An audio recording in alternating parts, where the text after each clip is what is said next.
आज का विषय है उपभोक्तावाद की संस्कृति।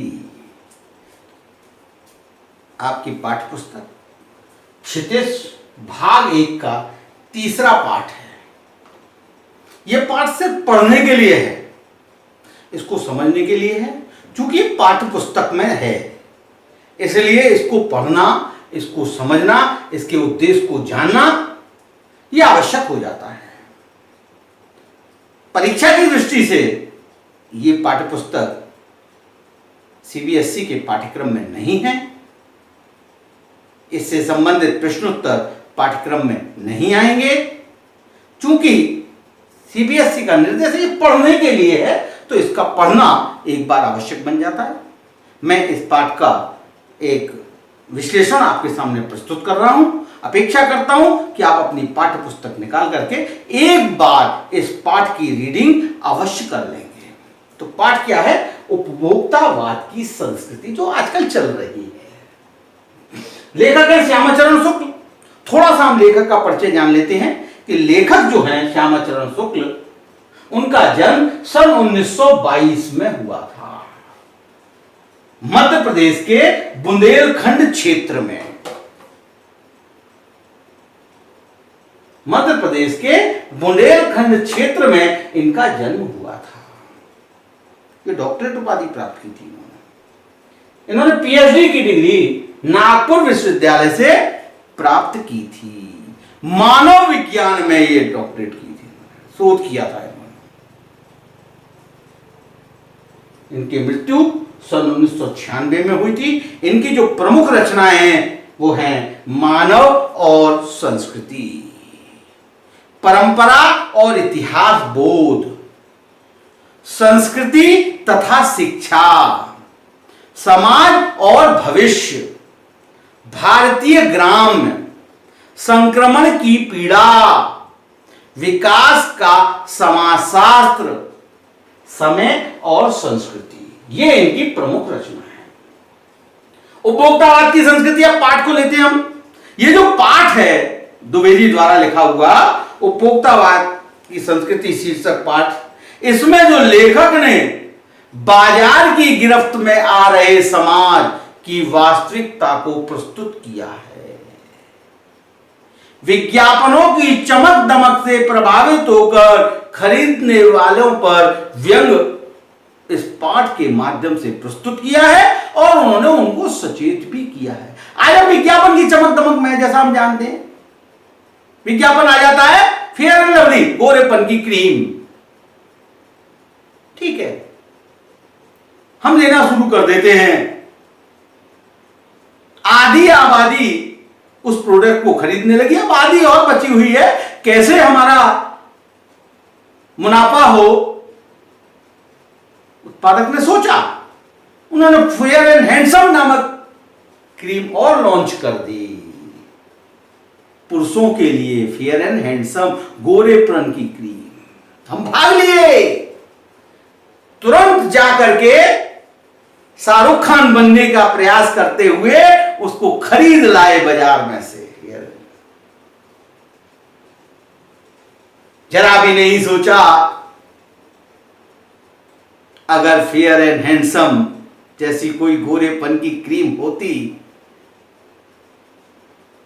तो शायद हमारे मद्रास क्षेत्र के जो सब तटवर्ती लोग हैं उनका रंग काला नहीं होता।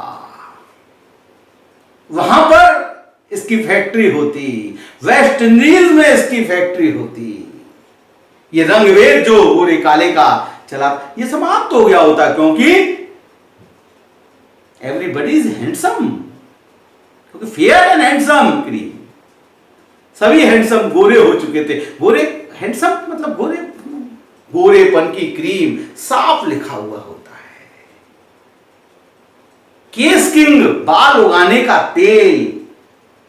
विज्ञापन की चमक दमक देकर के हम भागते हैं, भूल जाते हैं कि बड़े बड़े वैज्ञानिक, बड़े बड़े शिक्षा शास्त्री, बड़े बड़े डॉक्टर, बड़े बड़े इतिहासकार, राजनीतिक सिर से हमेशा गंजे रहे हैं। उनके सिर पे बाल नहीं रहे हैं। अगर ऐसा कोई आविष्कार किया होता वैज्ञानिकों ने, तो वैज्ञानिकों के चित्र हमें गंजे स्वरूप में नहीं दिखाई देते, उनके भी बड़े बड़े अमिताभ बच्चन स्टाइल में बाल होते, संजय दत्त स्टाइल में बाल होते। तो ऐसा कुछ नहीं है, हम ये भ्रमित हो जाते हैं इस उपभोक्तावाद की संस्कृति के कारण। तो इस पाठ को हमने कुछ मुख्य बिंदु में बांध दिया है। इस उपभोक्तावाद की संस्कृति ने क्या किया है? जीवन शैली में बदलाव, विलासतापूर्ण सामग्री का विशेष प्रसार किया, फैशन की प्रतियोगिता करा दी गई है। व्यक्ति अब हैसियत के लिए खरीदने लगा है, हैसियत के लिए, स्टेटस सिंबल दिखाने के लिए खरीदने लगा है। ब्रांडेड प्रोडक्ट एक उसका स्टेटस सिंबल बन गया है। यहां प्रश्न भी उठाए हैं लेखक ने कि उपभोक्तावाद को बढ़ावा क्यों, उसके दुष्परिणाम भी बताए हैं कि उपभोक्तावाद के ये दुष्परिणाम हैं। अंत में गांधी जी के कथन के साथ इस पाठ को समाप्त किया है। तो सबसे पहला आता है जीवन शैली में बदलाव। धीरे धीरे लेखक कह रहा है कि धीरे धीरे हमारे जीवन जीने के तरीके में बदलाव आ रहा है, हम बदलते जा रहे हैं। उपभोक्तावाद बढ़ रहा है, सब जगह उत्पादन बढ़ाने पर जोर है। उपभोक्ता ही, उपभोग को ही व्यक्ति ने सुख मान लिया है कि हमारा सबसे बड़ा सुख क्या है? उपभोग। अगर हमारी वस्तुओं को उपभोग करने की सामर्थ्य है तो हम सुखी हैं। उत्पादों का भोग करते करते हम उत्पादों को ही समर्पित होते जा रहे हैं, उन्हीं पर आश्रित होते जा रहे हैं, हमारा अस्तित्व समाप्त हो गया है, नेचुरलिटी खो चुके हैं हम। दूसरा विषय आता है विलासतापूर्ण सामग्री का विशेष प्रसार। बाजार में विलासतापूर्ण सामग्री ज्यादा है, ऐश और आराम से संबंधित सामग्री ज्यादा है। विज्ञापन मनुष्य को लुभाने में लगे हुए हैं। टूथपेस्ट, टूथब्रश, सौंदर्य प्रसाधन, साबुन आदि। नहीं, एक जमाने था नीम की डंडी तोड़ी हम दातुन कर लिया करते थे, बड़ा अच्छा रहता था। टूथब्रश का काम हो गया। सौंदर्य प्रसाधन मुल्तानी मिट्टी का प्रयोग करते थे हम। हल्दी तेल लगा करके उपटन बना लिया करते थे। आज फेस पैक वगैरह दुनिया भर उस पर आश्रित हो गए, साबुन आदि पर आश्रित हो गए। इन सभी की विशेषताएं विज्ञापनों में बढ़ा चढ़ाकर बताई जा रही है।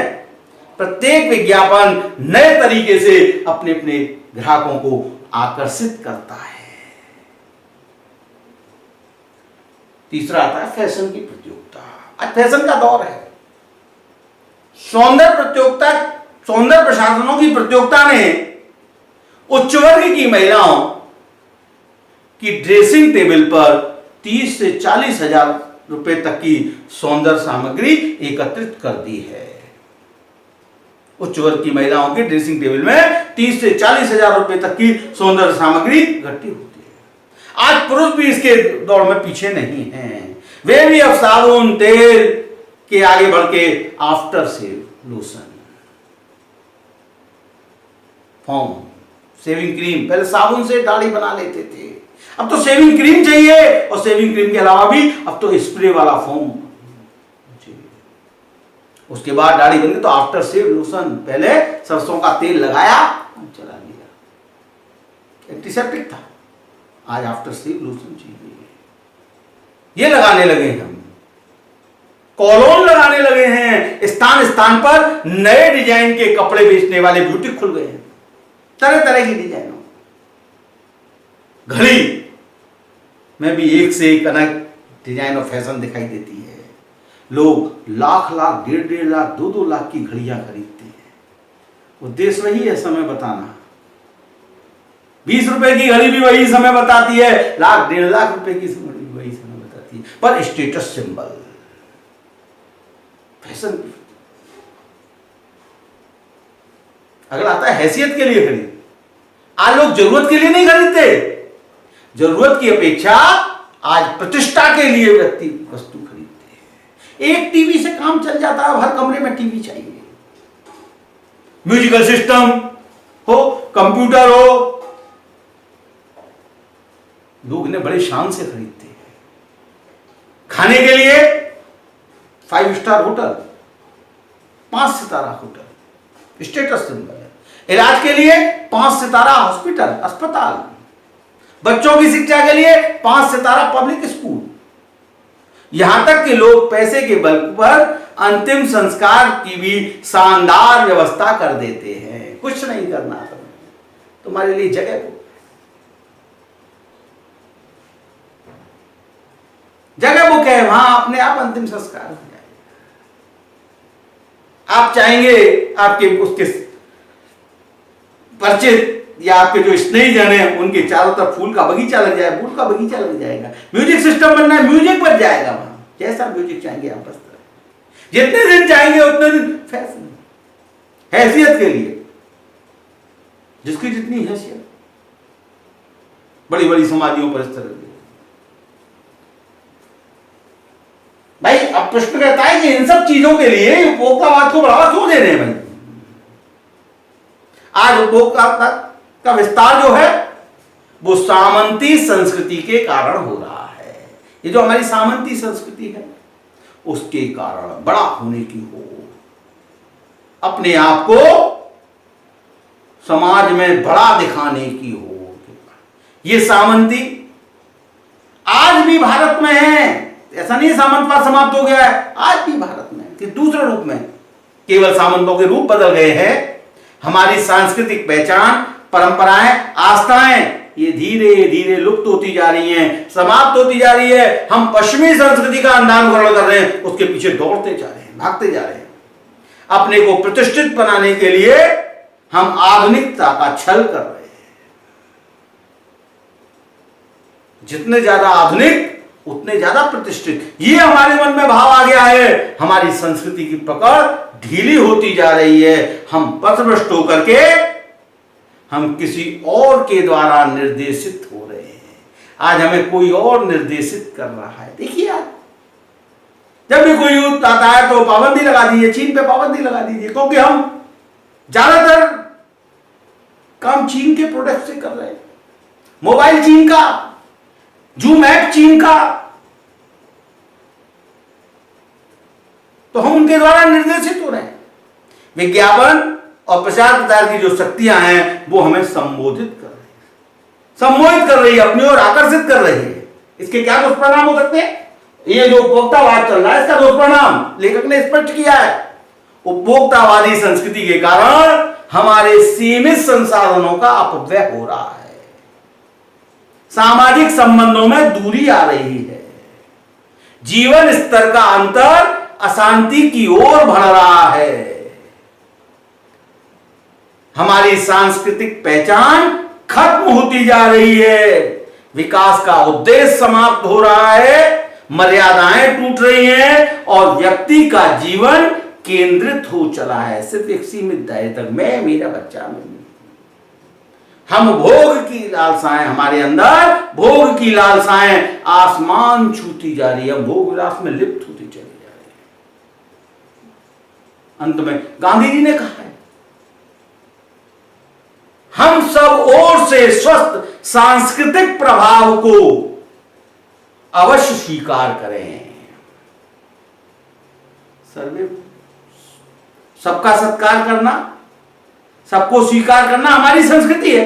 हम सब ओर से स्वस्थ सांस्कृतिक प्रभाव को अवश्य स्वीकार करें, किंतु अपनी बुनियाद न छोड़ें। ये गांधी जी ने कहा।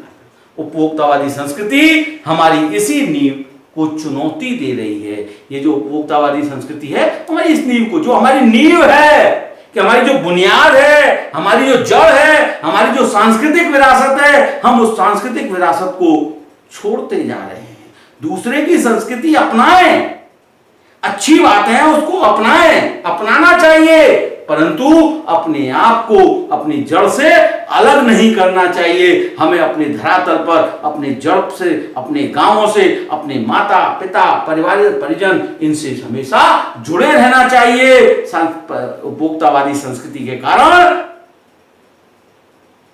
और चमक दमक के कारण हमें इन अपनी मूल जड़ों से अलग नहीं हो जाना चाहिए। बस आज इतना ही। ध्यान रहे, ये पाठ सिर्फ पढ़ने के लिए है, इसके संबंधित प्रश्न उत्तर आपको नहीं कराए जाएंगे, आपको करने भी नहीं है। सिर्फ इस पाठ को आपको पुस्तक निकाल करके रीडिंग कर लेनी है, एक बार पढ़ करके समझ लेना है। बस आज इतना ही। Thank you very much.